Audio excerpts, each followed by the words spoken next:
I may, just on that, on the public-private partnership point, because it's so critical. So it takes all parties.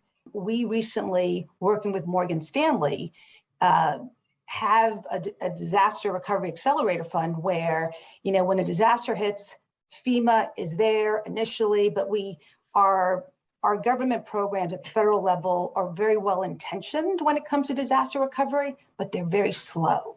And it can take 2 or 3 years before the money actually gets on the ground. So working with Morgan Stanley, you mentioned, I was delighted that you all talked about the Community Reinvestment Act.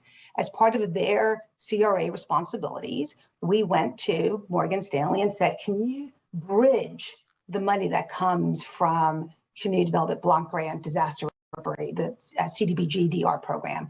And we are now working with 3 states, Iowa, Louisiana, and Oregon.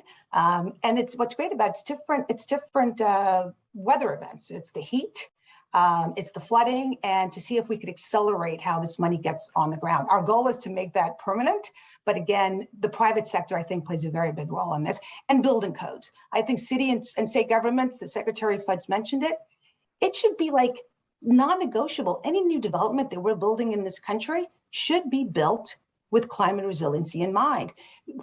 Things that are already built are a little bit trickier, but new construction, that should be something that city and state governments, that should be sort of, table stakes.